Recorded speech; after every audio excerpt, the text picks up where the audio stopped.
কুষ্টিয়ার সড়ক মহাসড়কগুলোতে দুর্ঘটনার এমন দৃশ্য এখন নিত্যদিনের ব্যাপার হয়ে দাঁড়িয়েছে। প্রতিনিয়তই ঘটছে ছোট বড় দুর্ঘটনা, ঘটছে প্রাণহানির মতো ঘটনাও। গত এক সপ্তাহে জেলায় সড়ক দুর্ঘটনায় স্কুল শিক্ষার্থী ইব্রাহিম হোসেন ও সাকিম হোসেন সহ নিহত হয়েছে 7 জন।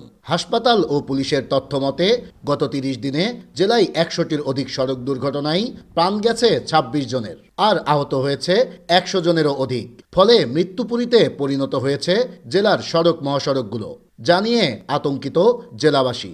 প্রায় 190 কিলোমিটার স্পিডে তারা মূলত রোডে চলাচল করছে, যা আমাদের জন্য অত্যন্ত ঝুঁকিপূর্ণ। আমরা তো নিজেই বেরোতে ভয় পাই যে কখন আমার গাড় পারে চাপিয়ে উঠলো। এমন কোনো দিন নাই যে কুষ্টিয়ায় কেউ আহত হচ্ছে বা নিহত হচ্ছে না। নিরাপদ সড়ক চাই আন্দোলনের নেতাকর্মীরা বলছেন, অবৈধ যানের দৌরাত্ম্যের কারণেই উদ্বেগজনক হারে বাড়ছে সড়কে প্রাণহানির মতো ঘটনা।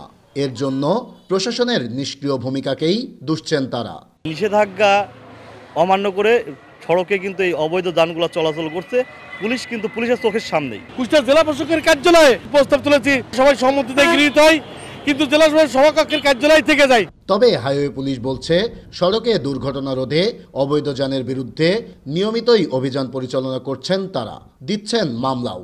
পুরোপুরি নির্মূল করতে না পারলেও আমাদের সর্বাত্মক চেষ্টা অব্যাহত আছে যাতে সড়কে ফিটনেসবিহীন যান চলাচল করতে না পারে। প্রতিদিনই এই অবৈধ যানের বিরুদ্ধে নিয়মিত মামলা দায়ের সহ আইনি প্রক্রিয়া গ্রহণ করছি।